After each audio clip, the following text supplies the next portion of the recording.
Folks, we are now being televised all over the world, the far reaches of the world, or maybe just Mount Pleasant. So be on your best behavior. Okay, welcome to the Town of Mount Pleasant Planning Board meeting, regularly scheduled for November 6, 2025 at 7:35. We have two different types of items coming up today. One is business items. Those are items that we have reviewed in the past, and the board has asked either the staff or our consultant to draft a resolution or do minutes or something to that nature. And we also have public hearings. We have two public hearings. So those are two classifications of items we have up. First up, we always do business items, and that is usually a quick thing to go run through. First one up is acceptance of resolution of approval for steep slopes application SS25-13 for the removal of an existing deteriorating wood railroad tie retaining wall with new unilock wall, 67 Edwin Street in Thornwood, 106.15-6-65, Anthony Saverio, Orlando. So this was an application the board has reviewed, and they had a deteriorating wall condition that needed to be remedied. The board reviewed it and made a determination that it was something that needed to be corrected immediately. And as a result of that, we do have an acceptance of resolution of approval for steep slope application SS25-13. From a town perspective and town staff perspective, I think we've seen everything that we are in good shape. That's correct, Mr. Chairman. And you have a draft resolution before you. And we do have a draft resolution which we have reviewed, and we're ready to either comment on or take action on. Any comments or questions on the steep slope application SS25-13? Let the record show there's no comments. Does the board want to take an action on this resolution? I would make a motion that we approve the resolution of approval. Motion from Eileen. Second. Second from JD. Walter. Aye. Jane. Aye. Eileen. Aye. JD. Aye. And an aye from me. Next up is administrative item, acceptance of minutes drafted from the 10/20/2025 planning board meeting, which the board has reviewed.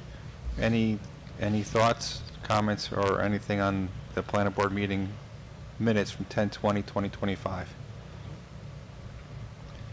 Let the record show there's no comments. Any action on this minutes, acceptance of minutes? Make a motion that we approve the minutes. Motion from Eileen. Second. Second from Walter. Walter. Aye. Jane. I was not at that meeting, I'll abstain. Okay. Eileen. Aye. JD. Aye. And an aye from me. Okay. Next up.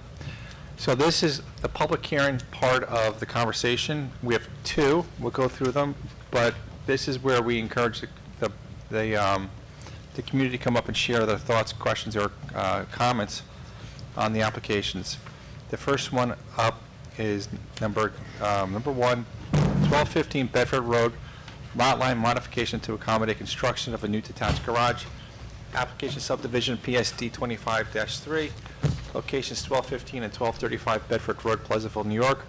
Section block lot number is 105.19-1-27, zone R40, owner Akbar Rizvi, applicant architect at Zamovsky Architecture.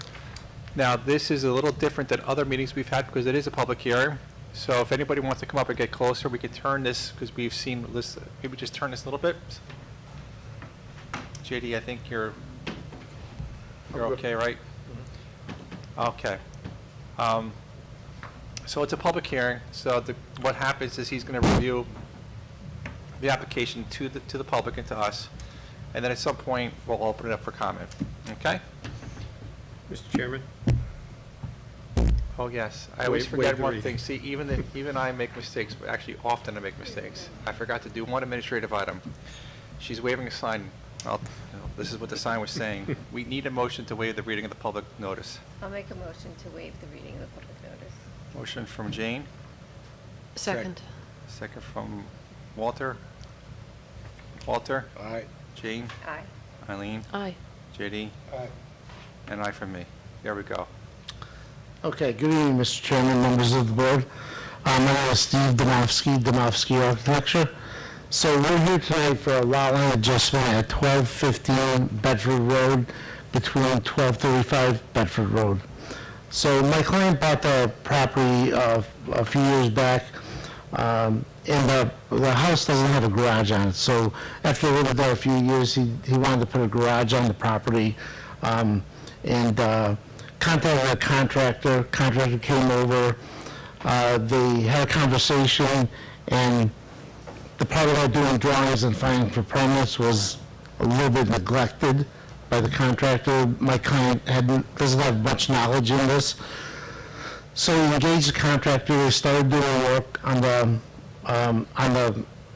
building, an accessory garage in the front of the property.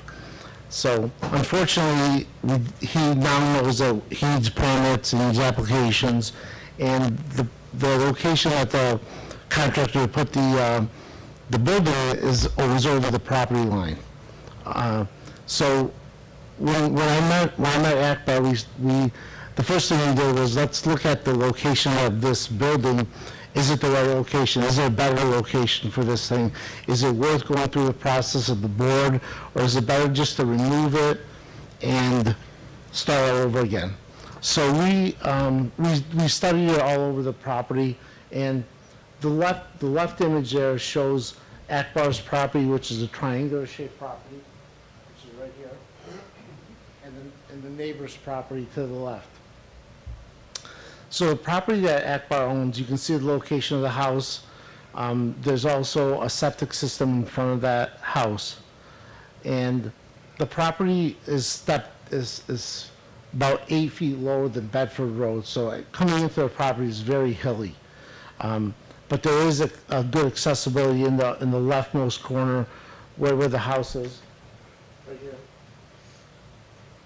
So that's where they decided to put the garage. So we looked at it, is there any other place that we can put it, does it make sense, whatever. And because of the location of the septic system and the accessibility onto the property, there's really no other spot to put this thing within the setback requirements, having access to the property, good visibility coming out of the property on Bedford Road there, because it's kind of a, it's kind of a speedway there a little bit. And one of the big factor was the septic system. It's an older septic system, so if we ever have to replace that with the requirements of the county's requirements today, the area would be probably 2 to 3 times the size of that, which would be unbuildable, where we have the only spot to put the garage. So we decided to come in front of the board, ask for a lot line adjustment to get this thing in conformance as much as possible. In that lot line adjustment, you can see where the existing orange line is on the left side. What we decided to do was modify it, pull it out to the left a little bit, and the top we just kind of skewed down to the right a little bit. By doing that, we're not changing the size of the property. The acreage and the size of the property is exactly the same as what it was, 45,000 and 91,000. It really didn't change. The properties and the house are both currently fully conforming. There's no nonconformities on the properties. And with this lot line adjustment for the property and the houses, they're still in full conformity.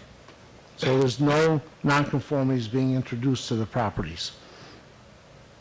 We will have to go to zoning after, pending the decision of this board, and we will have to ask for a variance for the location of the accessory garage, but that would be the only variance that we're looking for. So really, the lot line adjustment is helping us get the property line away from the garage where it is right now, and we're not changing any conformities or conditions of the properties. That's about it. Okay, thank you. Any questions or comments from board members? I think I saw something in the file that, what does the neighbor have to say? It wasn't clear on what I was reading that, because it's really kind of an application by 2 people, because Correct. somebody else has to agree to it. Right. I don't want to change the neighbor's lot line without their permission. So in order to get to this point, we have to file two applications, one for our property and one for his property. The owner of the neighboring property is fully on board with this. There was no money exchanged, the only thing that he requested us do is to give him back the property that he's given back my client. And that's why we skewed that right part of the property, otherwise we would just came straight down. So I feel like if the neighbor doesn't mind, then I don't mind what you're proposing, but I'd like to have some kind of, document that confirms that. I think that, We- We received an owner's affidavit from the neighbor before we even approved the application from the zoning board. It's in the original. I saw that owner's affidavit, but I didn't read anything where it says that that he's in support of this. Yeah, just that, Party to the application. oh, it just means that he's a party to the application, so they're both in on it, I mean, okay. I'm sure we can get a letter from Yeah, also saying that. sure. To reinforce that, but they're They're both applying, he knows what's going on, and, okay. Yep. Again, his only request was that we give him back the land that we're taking, and we did that. Again, everything is conforming, we didn't change his property in any way, so he was okay with it. Steve, where's the septic again? So, the septic is this piece right here in the middle, and the 20-foot offset is right here. Okay. Okay, now that's a septic system from 50 years ago. So if you do a septic system today, the leaching fields are much bigger. They require much more area. And not only that, but the county requires the same size area be left for a future field in case one fails. So that would take us from this to probably like that. That's my concern. If they ever had to replace it, you have to use today's standards. Correct. So is there room for that with cutting into it with that piece? So but by locating this garage where we are today, it's the best thing for that problem if it ever should arise. But losing that tip of the pie at the top, it wouldn't have to, No, your no. expansion fields wouldn't, Yeah, not really. They still would be able to do it. The biggest problem is you can't cross over the fields with a car, or your buildings have to be a certain distance away from the fields. So you can make the fields bigger, smaller. It all depends on the perk test of the soil. So if you have, let's say you need about 100 linear feet of fields, if the soil's not perking the same way, you might need 150 feet of fields. And we can definitely work that into that whole area. right. And those septic fields, I think they can be 10 or 20 feet away from the property line. So even where we show our setback line, which is this dotted line right here, we can still cross over here with those fields. And Steve, if you don't mind, I know the homeowner wanted to bring something up, correct? Come up to the mic.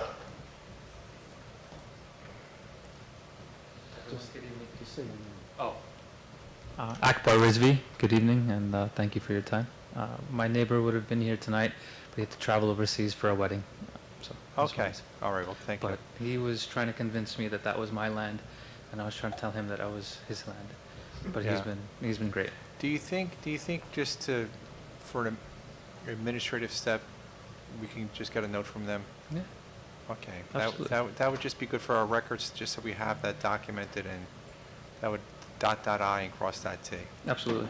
All right, thank you. Steve, I like how you said the contractor somewhat neglected the permit. So what is the status of this garage right now? So they gave us a stop work order, and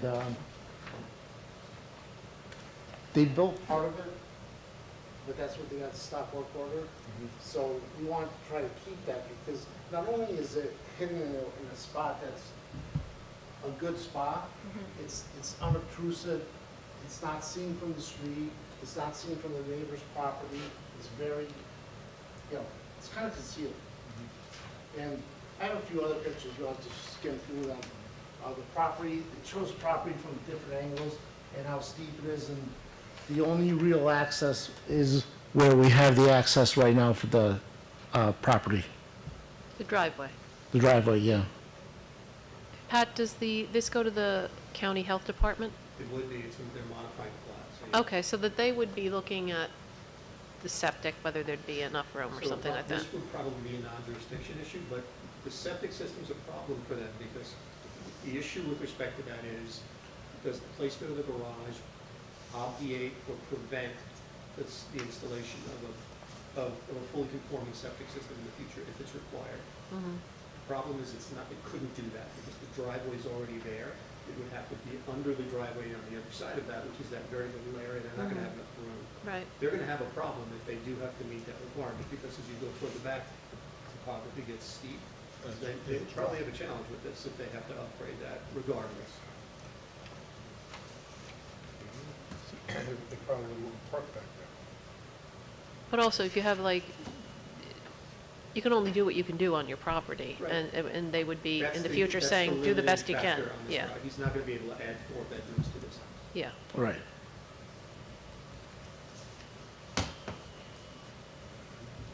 Okay, any other questions? And then this is a public hearing too, so we'll address the public in a moment or two. Any other final questions from board members? Okay, so this is a public hearing, so that means the public is welcome to come address the board and bring questions or comments to us. I ask you to put in the context, if you do have questions or comments, of the application and more factual versus emotion, which is always better in any of these applications. If anybody has any questions on 1215 Bedford Road, please raise your hand. We'll give you a number. If you have a number, you can speak. If you don't have a number, you can't speak, and let me know. So anybody here for 1215 Bedford Road? Can you just raise your hand? Let the record show there is no public here tonight who wishes to address us on 1215 Bedford Road. With that being said, and no final comments from the board, So, Mr. Chairman, you have a choice on how you want to handle this, so it has to go to the zoning board of appeals. yeah, The reason we had this public hearing is so you could hear from the neighbor and anybody else regarding the location and configuration. The fact that there was no consideration, I think it's fine to send them to the zoning board of appeals. The question is, do you close the public hearing, or do you keep the public hearing open until the zoning board acts and comes back to you? what are the thoughts of the board? I don't have a Any- preference. Any preference? Will we make it, I mean, timeline-wise, as far as keeping it open? When? So, Steve would have to prosecute the application promptly. Because if he doesn't get the zoning, Then you're not going to approve his subdivision, it's moot, doesn't matter. January is the next meeting they will take the application. so you It won't be until January zoning board. anyway, so they're not going to be in zoning until January. Gotcha. So, but if they don't approve it in January, they're at stop. He's tearing down the garage. Yeah. Okay. Okay. And then there would be no need to adjust the lot lines. Right. Right. That's why, for us, you know, it doesn't matter if you approve it or not. I mean, our main objective is to go to zoning. That's really the driver of this at this point. And there will be a public hearing before the zoning board as well, right? Okay. Yeah. I don't mind if we close this public hearing. So- Good with that. Sounds like we have a motion.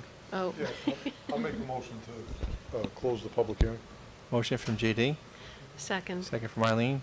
Walter? Aye. Jane? Aye. Eileen? Aye. JD, and an aye from me. And then what do we want to do with the application? Is there anything to do with this You application? make a referral to the zoning board. Okay, so we need a referral to the zoning board if that's the pleasure of the board. I would make that motion that we refer this application to the zoning board. Motion from Eileen, Seconded? second from Jane. Walter? Aye. Jane? Aye. Eileen? Aye. JD? Aye. And I from me. Okay. You're at the next step. Thank you. Thank you. Okay, so next up, we have another public hearing, and that is number 2 on our agenda, 790 Hardscrabble Road, subdivision of one lot into 2 for the development of a one-family dwelling. Application subdivision number PSD 25-2, location 790 Hardscrabble Road, Chappaqua. Section lot number is 99.6-1-4, zone R40, owner Tarun Gershani, Close, maybe? Thank you. Applicant architect Michael Piccirillo, architecture. Thank you. Welcome. Just state your name and all that for the record. Good evening, Michael Piccirillo, MAP Architects, here representing my clients who own 790 Hardscrabble Road. Okay. Why don't you walk us through the application? So my clients purchased the property. There's two lots. There's actually two tax lots. Lot 1 is in the front on Hardscrabble Road, which has a single-family residence on it, and Lot 2 was vacant. Lot 2, which is the rear lot, has no access. So we're here before you to propose a lot line adjustment and with the creation of a flag lot, so this would be a subdivision, so that they could build a single-family home on lot number 2, which is shown there hatched in. That single-family house would be completely zoning compliant. There's no zoning issues. And the lot line adjustment was made, so since the flag portion of that back lot took some property from Lot 1, Lot 1 basically took some property from Lot 2 to make sure that Lot 1 was still compliant. Part of the process to get here was also to remove a detached garage that was triggering a zoning issue, so my clients voluntarily removed that, to remove that issue of a zoning variance. So that garage has been taken down. Everything else has been submitted to the town. The site engineer has been working with the town consultants, and I believe has satisfied all of the questions. So that's why we're here before you. Did you see, there was some public comment email that went out the other day. Did you see that? Correct. So I know there was some concern or comments about what we're showing as our property lines, which we got from our licensed surveyor, a current survey. So my clients are voluntarily offering to stake the property line before any construction would begin to make sure that all of our activity is on the legal side of the property line. But if you look at the survey that we submitted, there's fences that go in and out of all those properties on basically all three sides. And the other concern or question, I guess, was the location of the driveway in proximity to the property line. Now, to my knowledge, there is no code reference in the Mount Pleasant zoning code for driveway placement next to a property line. They actually have it in other towns, but they don't have it in this town, to my knowledge. But my client is voluntarily offering to place the driveway no closer than 5 feet to the property line to give a little bit of buffer between the drive and the property line, Okay. to basically mitigate some of the concerns of the neighbors. Yeah, and we're going to hear from the neighbors tonight, I think, so we're going to Sure. get some of that more conversation going. Any questions or comments from board members? I had a couple. The lot line, the drawing doesn't show what the existing lot line is and the proposed lot line, so I don't know where things moved. So on my architectural plan, it does, actually. Is that what that red line is the existing? The red line is existing, and this is the proposed line here. So lot 1 basically is stealing some property from lot 2 to make sure that the new lot configuration is zoning compliant. Okay, That was the idea behind that. okay. Also, I was looking at aerial images of the site and the area, and I saw that what the applicant is asking for is not different from what 757, 765, 763, 793 Hardscrabble have. There are, flag lots. What's different with those, though, is that they all share one roadway or driveway and spin off, and that this is a separate driveway for this property that's going to require removal of the brick wall and some changes to the site. So, yes, some slight modification, correct, yes. Okay, I didn't really have much of a comment about that. It was an observation. I'm not sure how I feel about it, but it's less impervious surface, obviously, if they're sharing a driveway, and less site disturbance and whatever vegetation may be in the way there, too. I don't know how it's done, whether it's with an easement. One is that Pleasant Road that comes off, and then lots spin. I'd like to just have driveways off of, in some cases, a shared driveway, which may be by easement, I suppose, and others are off of that paper street. Correct. I mean, because of the location of the house, there is actually impervious surface where this new drive would be. So it's not a complete, completely vegetated. There's certainly going to be some, and again, for the overall site, which we're trying to limit the amount of impervious surfaces, and then we're going to have to deal with that with the building department anyway for impervious surfaces. So this lot doesn't have any steep slopes, rock outcroppings, or anything that would bring them back to us. That's correct. I'm interested because the house footprint in the various plans, versions of the plans, moves up and down, and that's going to mean something to the neighbors who are closest to it, like where it ends up being. We won't have any say by the time you come in with a site plan, but it's, I'm sure, of interest to the neighbors. Again, I'm sure, and my client will be sensitive to they want to be happy neighbors to all of them. But we're easily going to be zoning compliant. So there's no way we're going to need any kind of zoning variances for the house placement. I mean, this is my architectural plan that was done earlier. The site engineer has a slightly different location for the house, but all the different locations are all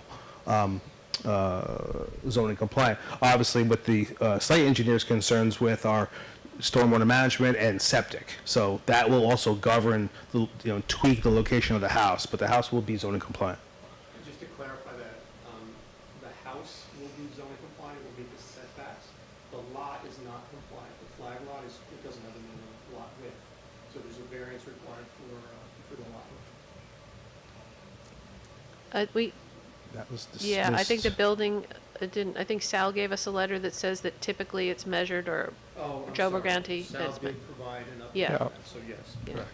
The issue that has come up, though, and you start in Mr. Smith's, the Yeah. town engineer's memo, was this secondary means of access that apparently addresses the rear corner. I think it's shown on one of your drawings, Michael.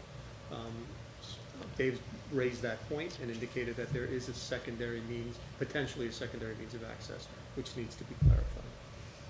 Which, if that were the case, and there was a second means of accessing the property, the long driveway along the flag lot might not be necessary if it were accessed in another way.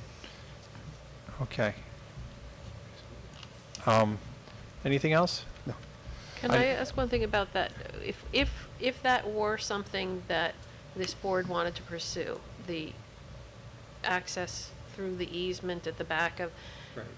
could we get some kind of feedback from public safety, that they could find it, that they would, Absolutely. So there's a lot of issues with respect to that, right? So public access, fire access, so all of those issues would have to be addressed. I think the reason Dave brought it up is that it hasn't been discussed. So it's something that you should be aware of, you should consider it. And it's the applicant's choice. They can choose to access their property however.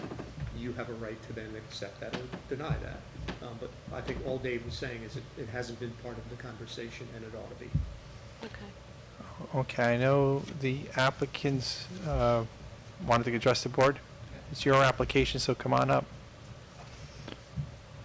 Hello, everyone. Hi. Good evening. Thank you for the opportunity. So it's been a 9-month exercise for us.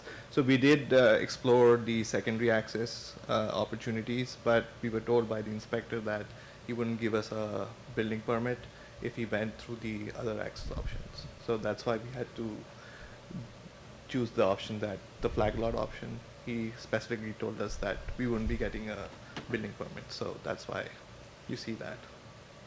Just wanted to So did clarify. he give you something in writing, or did he explain that in some way? Yeah, I think that was, Kevin, and we had that discussion, so he did mention that. Yeah, We we can would get that need in something in writing from Sal to say that if it's a legal means of access, there's no reason why you couldn't get a building permit by using that legal means of access.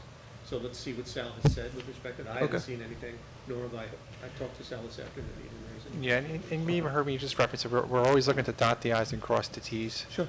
And do the administrative stuff, making sure we have all the documentation with that we do need. Absolutely. The existing house, what are the plans for the existing house in the future? Is it still gonna be, is it gonna change, it's gonna be altered, or it's gonna be exactly the way it is? The lot one, so the house here? Where the house is today? Yeah, it will not change. It It will will be not- the way it is right now. Okay. Okay, anything else? No, thank you. Thank you. Okay. I'm presuming, and I shouldn't presume that the board doesn't have any other questions at this point? Okay. So we do have a public hearing, so that means the public is invited to come speak to the board, and we're always welcome the public to come say a few things. The only thing I always ask is make sure we provide it in the context of the matter of just providing facts. This board can't process emotions, but we can process facts. And that's what we're here for, to hear the facts and hear how you are presenting it and what we can do with it, or not do with it. So the procedure to do that is, I'm going to ask you to raise your hand in a moment. If you have a number, you can address the board, come up and address us, and then we'll respond and talk back and forth and have a little conversation. So with that being said, if you'd like to address the board, just raise your hand. We'll give you a number and have you come up. So number 1, lady in purple. Lady, sir in blue. Number 3. 1, 2, 3. Is 3. Anybody else beside 3? Okay, so we have 1, 2, 3. Come on up. Number 1.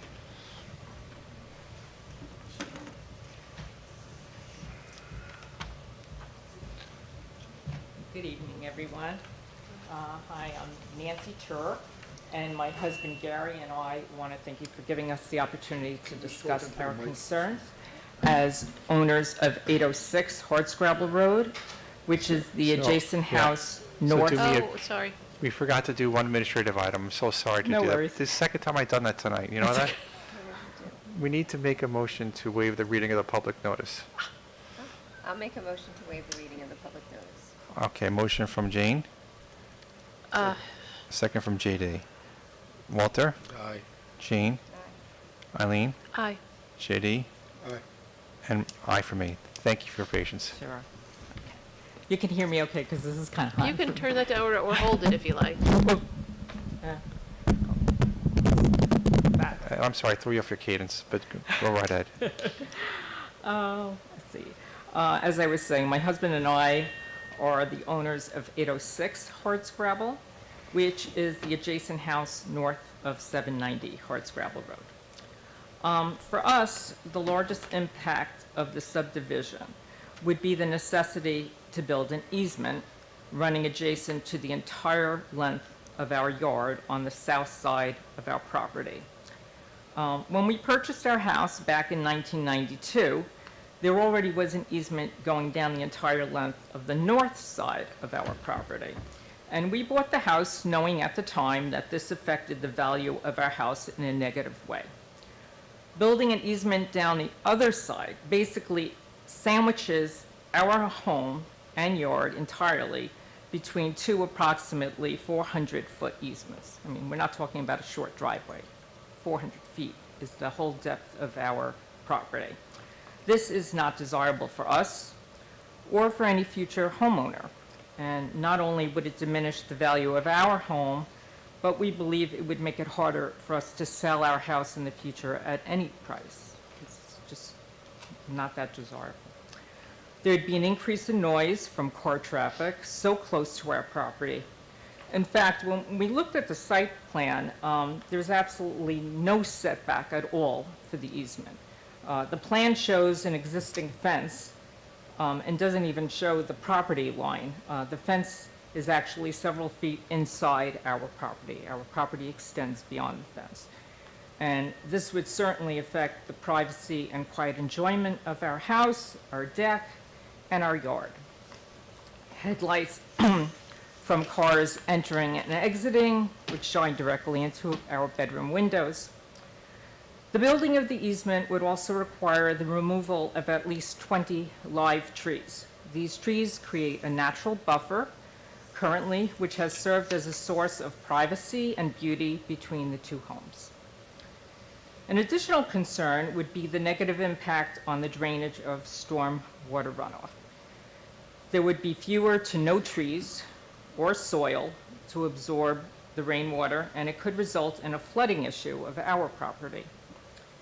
In addition, these trees have served as a habitat for the peregrine falcons, which is so cool, for many, many seasons, which we've enjoyed.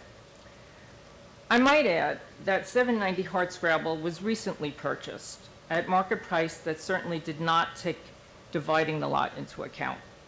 Improvements were made, and it's currently on the market as a rental. Finally, the creation of another home in easement would lessen our sense of privacy and peacefulness. It would negatively impact our neighbors as well, who have also been part of the community for over 30 years. It would surely reduce our property value, which is a major personal asset for me and Gary. So thanks so much for allowing us to voice our concerns. And thank you for coming out. And you can help me with the pictures of is a thousand words. Where's your house on that site plan? Well, you're not going to be on the site plan, but which side of that? We're on the other side of the fence. The fence is at the top of the page. Yeah, so we're over here. Here. This is the existing house, no, this is the proposed. So we're over here. Okay. So, and this is the fence, which is inside our property line. So, and on the other side of our house, we have an easement going all the way back to 793. Okay. We'd be like sandwiched between two roadways. Understood. Okay. Okay. Thank you. Number two.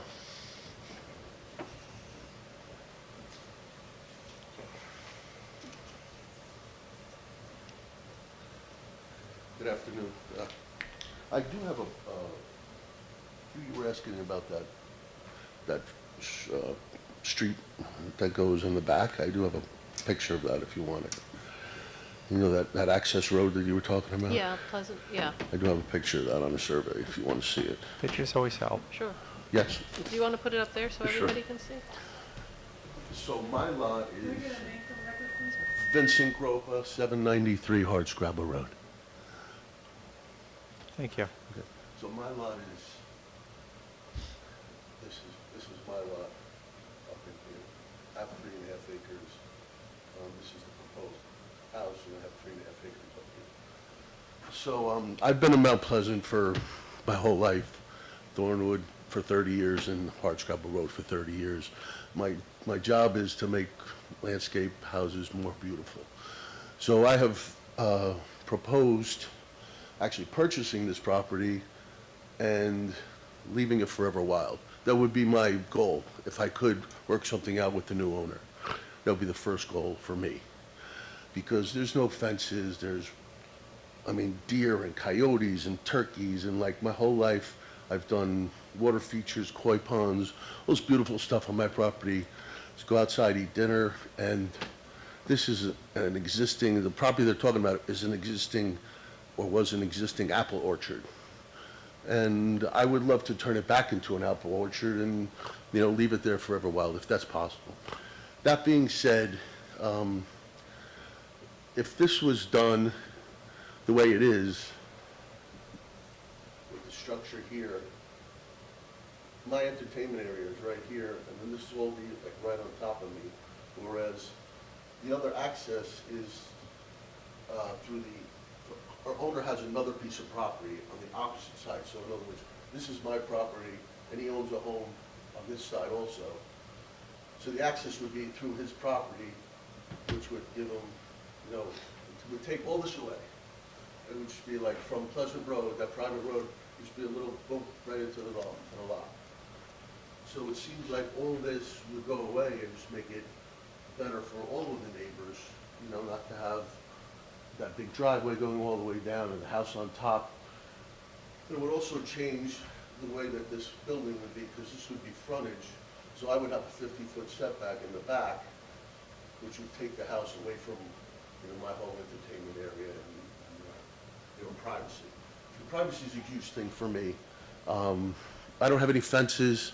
Everything is well manicured, and when I come home at night, it's just serenity and peacefulness, which is all going to go away if I have a house right on top of me, windows looking right in, my windows.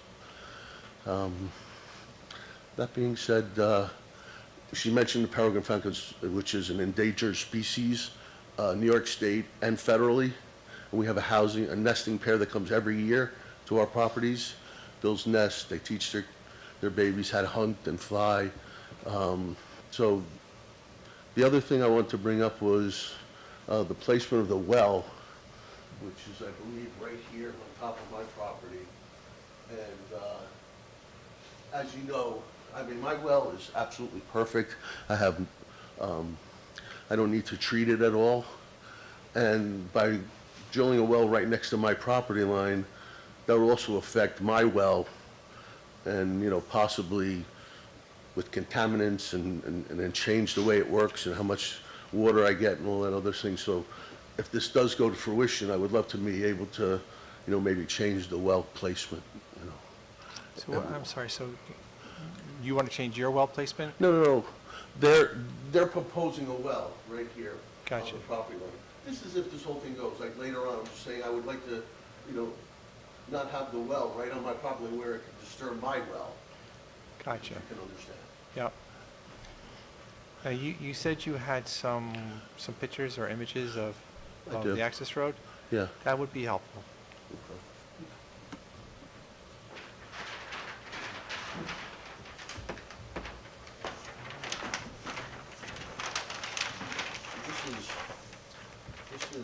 This is where they live, right? This is the proposed building line, and this is, they also own this property here. So there's an access road, Pleasant Road, that just going right here. It goes through this existing, but he lives here now. This is where they want to build. This is my house, and this is the people that just bought, this is their property. So instead of doing all this coming off of a main road, this is a private road, it's wide, you get access to the property right here. Yes. It's a no-brainer. I Yep. don't understand why it's So do me a going through all favor, this. just grab the mic. that. No, yeah, that's fine, just grab, keep the mic with you. Yes, sir. No, just, you know why I do? Because you have a very good speaking voice, number one. And- Thank you. And number two, I'll work on that. we have people who actually watch us in Mount Pleasant on the TV, believe it or not. So they may be interested in That one guy. that Do one we guy. know why this isn't being considered?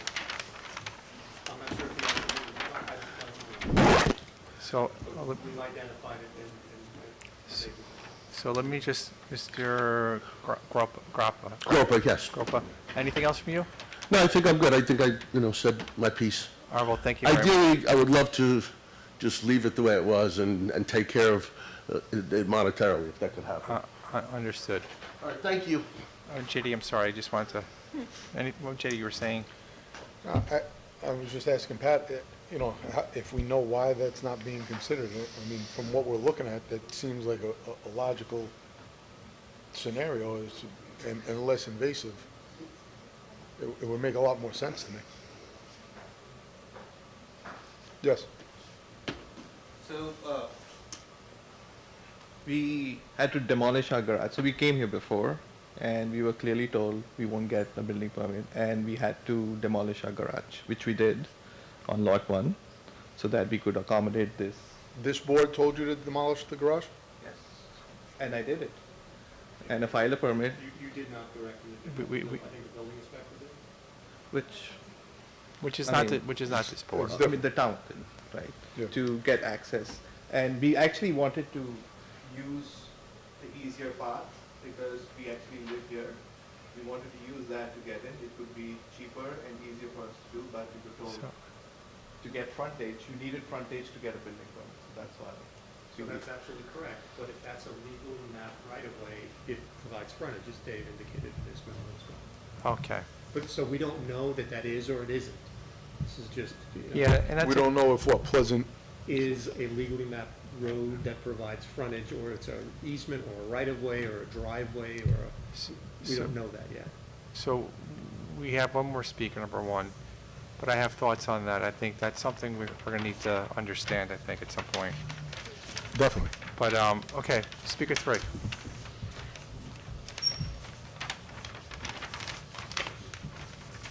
Hi. Hello, my name is Willis Duran. I'm at 763 Hardscrabble Road, which is directly behind and adjacent to the lot. Can you point on this map where your house would be?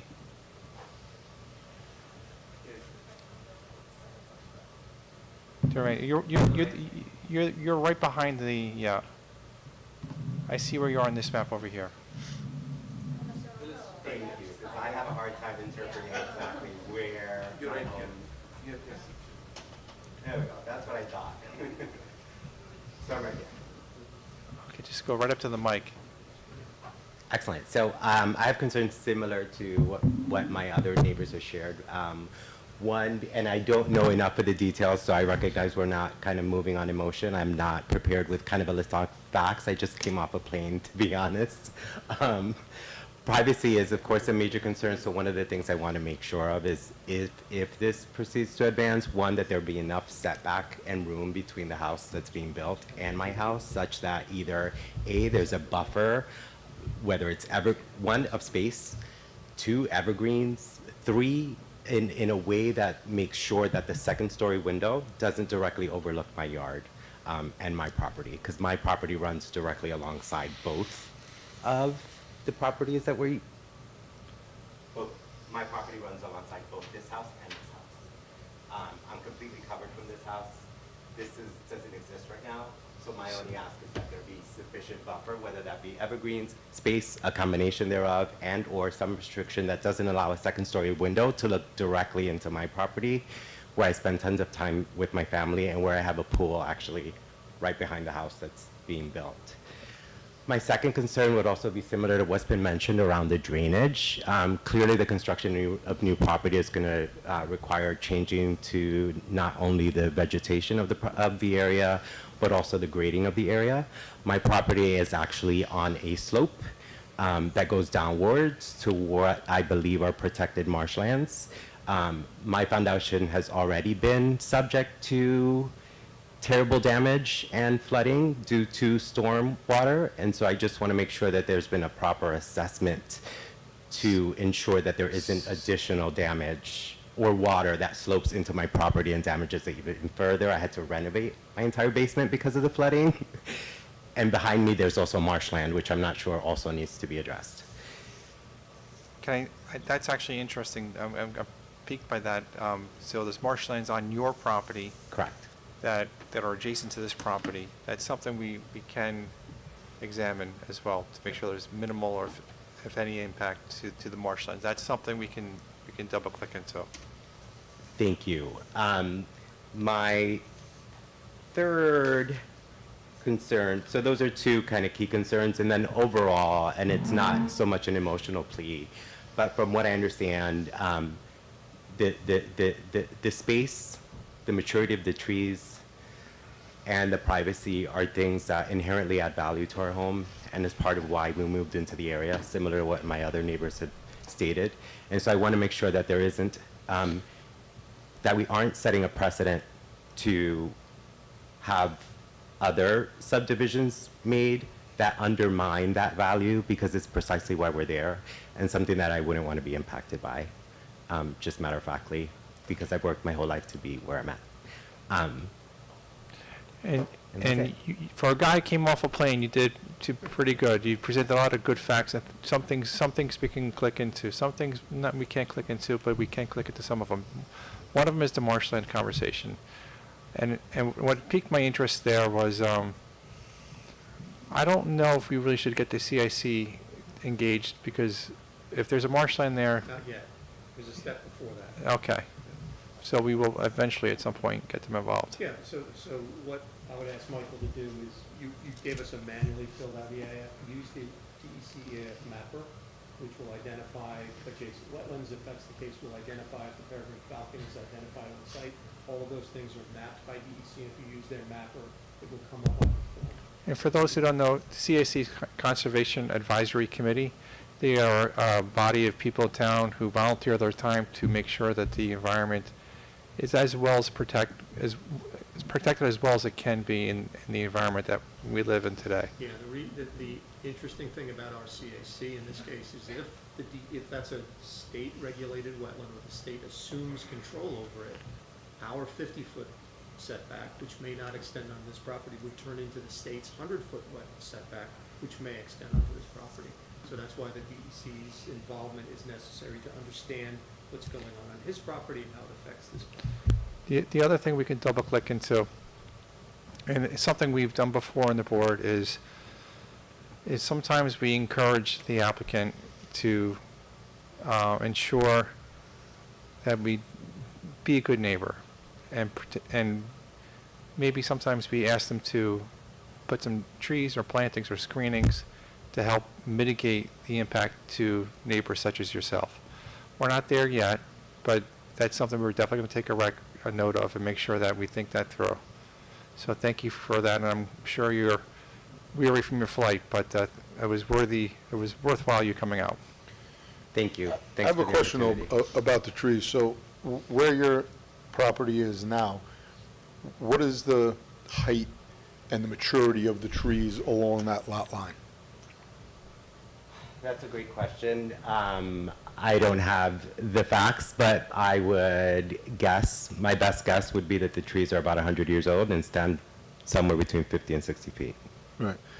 And if this lot line, if this driveway was not built on that side, is that going to impact the tree line? Would they have to take down trees if if they were able to use the other entrance?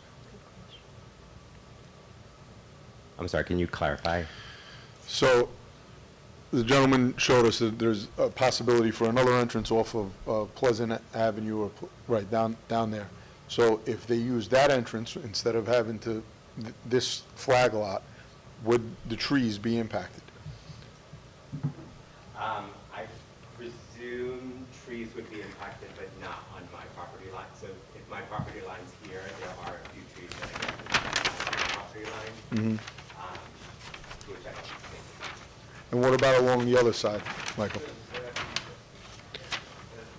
There are trees, but, so Michael, you had mentioned earlier that there is already impervious surfaces along where you guys are proposing this driveway. What is it now that's impervious? Yeah, they'd have to go. I mean, So there was an existing garage about here, which is no longer there. So that, That's what they took down, and so there was a shorter driveway there. that's gone. Mhm. So very basically, at the end of this drive was this pervious surface, which is now turned to grass. So it's grass now, and then I can assume beyond that would still be mature trees. That's where the falcons may reside. This is all wood. Right. There's still going to be trees. Right. We're not proposing to clear cut the property, but we're proposing to be environmentally sensitive to the property because my clients want to make sure that this is a nice, certainly a nice place to live. And to the neighbor's point, this is basically flat. So runoff falling off this property is highly unlikely. The other thing. I'm not really concerned with the runoff, because if you're gonna build a house, we have to be compliant, you know, you're gonna, we'll have mitigation for that. I'm actually not, it'll probably help this problem, right? A lot of people don't realize that because they think when you're cutting trees down that it's gonna, runoff is gonna increase, but it's not necessarily the case, because they're gonna have to mitigate that and manage all of the stormwater on their own property. But that being said, what I'm on right now is the trees, and it sounds like it would be less impactful if we went the other route, but we need to investigate what that means. So. Because right now, it's wooded behind what so you would have to cut down a lot of trees and to be able to cut this driveway in there. So, Pat was in on one of the earliest meetings we had about how we're going to proceed with this. And to my recollection, the other possible easement, it's not a drive, it's not an access road, it would be another easement that we'd have to cut through my client's current property. And my understanding was at that meeting that was not a viable choice. And we chose this path, which was actually harder because we're creating this flag lot. So to create this other easement is another flag lot onto a paper street. So my understanding from that, and I'm so kind of surprised, it's coming up now after we've been on this for 6 months, going back and forth with your board certainly, and certainly the town consultant, that it's coming up today. But my understanding was 6 months ago that wasn't a viable choice. So, again, so that's where, and certainly if there's a concern about wetlands on the other side of this property, having a road over there is a bigger negative than having a road onto hardscrabble. And hardscrabble obviously is a main road or main thoroughfare So- for access for fire trucks and police, is a lot easier than coming through a paper road. So, How does your client get to his house right now? to his current house? There's two It's houses on- there. There's a. The one that he lives in? Yeah, there's Pleasant Street, Pleasant Road is a road, but it's, from my knowledge, it's a private road. It's like But it's a- looks like a driveway. Yeah, exactly. It's an access. It's not really like it's not like hardscrabble, which is clearly a town road. It's Right. plowed and things. So, yes, so my recollection early on was that was not a viable solution. And it may not be, but it's been brought up to us tonight, so we need I to know, which investigate. is surprising to me, actually, so. Well, that happens, but we'll vet it out. So, I know the man was gonna Yeah. wrap up I this was just going to conversation. respond to a comment that it would be unlikely for there to be runoff from the property in front. And my comment was simply that runoff occurs all the time. Like I had to empty out 50,000 gallons of water from my pool because of runoff. I've had to renovate my basement that flooded and damaged my rugs and all my furniture because of runoff. I'm the house at the end. Right before, on a slope, right before the marshland, so all of the water kind of comes down that Pleasant Road into my property. So recognize that, But I do also appreciate your build, that this could potentially fix that. I don't know, I'm just commenting on, I'm just reacting. so recognize, we'll do a couple things on this. Recognize that the town engineer is looking at this application and every application. So we do have all the addresses of all these homes that are here tonight. The people, I think each one of the applicants have said something to the effect of runoff and issues with water mitigation measures. I believe the town engineer has reviewed them, but it will make sure that has happened. Because one thing I do know for sure, these storms that pop up every year are going to keep coming. So we want to make sure that we give due diligence from a licensed engineer. He's a licensed engineer to make sure that this is covered well. So thank you for your comments tonight. Thank you. So I know this is unorthodox, but I'll do it the chairman prerogative. We have a speaker 4. I think there's a lady who right next to you. I saw the hand and I had mercy on my soul, so on your soul actually. I'm Colleen Gropa, and I live at 793. So when you were talking about the trees and the falcons, I wanted to add something. There are a lot of big mature trees down our driveway, down the Tur's driveway, big pine trees. I actually have a nest still there in our pine tree that the falcons had babies in multiple times. The Tur's had a tree that had a nest in it. And when you asked about the tree line down the Tur's and ours, there are very big trees. There's pine trees, very large trees. And then on his side too, where he lives now, there are also a lot of pine trees. They seem to like that. And I've got pictures of that, and I have pictures of the falcons. I have the nest. I have falcons all over our property. I've got the falcon pictures on the property that he's going to build on. And lots of deer, lots of baby deer. We get them every year. We have turkeys, baby turkeys every year, all over the property there. And like my husband said, there was apple orchards there way, way before we bought the house. So I feel like the deer have been coming there for decades and decades and decades from our woods up, and they bed there, they feed there, they have babies there every year. So I just wanted to tell you about the trees, about the falcons. So I have pictures if you want to see the falcons on our property and on his property. So, That'd be nice actually to see them. yeah. These are some of the big trees that on the Tur's house. Okay, thank you very much. We'll give them back. This is the telephone pole coming down from the Tur's to ours, and this is the falcon, maybe last year sitting on the, I'll split them up that this pole. way. This is our nest and our tree. They're pretty big pine trees all Okay, around our house. we can take a look. I don't know if you want all of them. And here's some deer on his property that they're gonna build on, and we've got some falcons on his property. Okay, thank you very So, much. you wanna see And one? we'll come back to you in a moment or two. Whose fence is this? Which one? That's the TERS, they spoke first.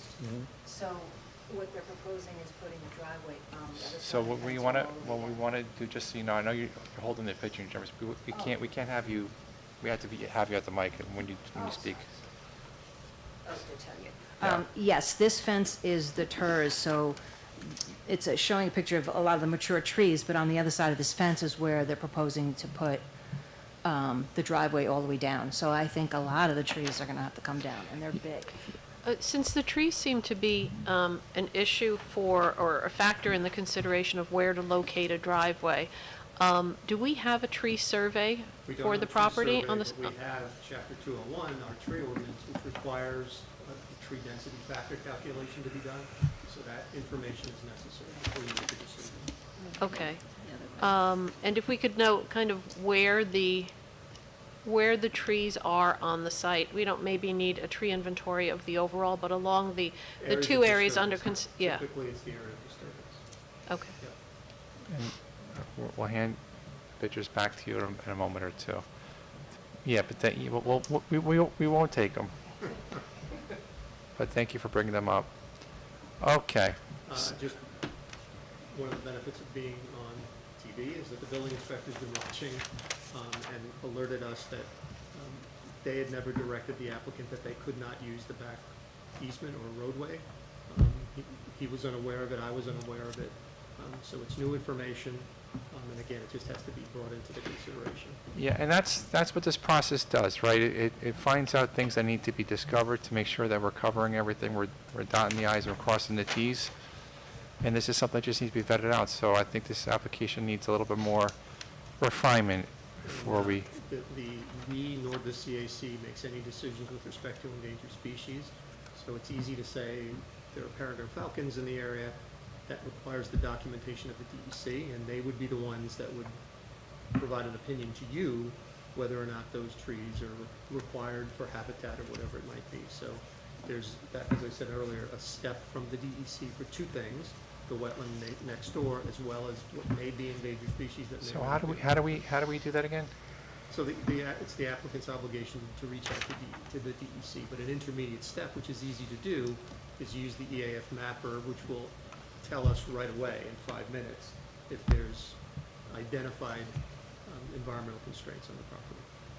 Okay. So that's a very easy thing for the applicant to do, and that if that's a red flag, and if it is, they'd have to get in touch with the DEC. Okay. So we have a public hearing that's open. At this point, I personally, as one board member, think we need to leave this public hearing open, but that's my own opinion. What is the pleasure of the board with this open public hearing? I agree. So can we have that in the form of a motion? I'll make a motion to keep the public hearing open. Motion from Jane, Second. second from JD.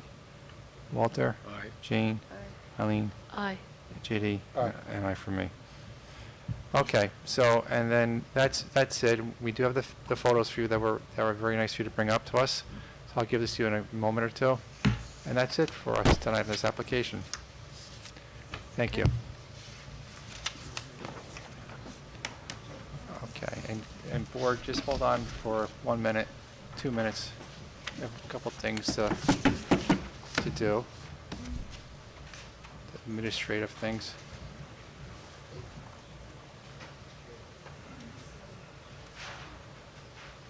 Just gotta, You want this off? yeah, turn that off, yeah.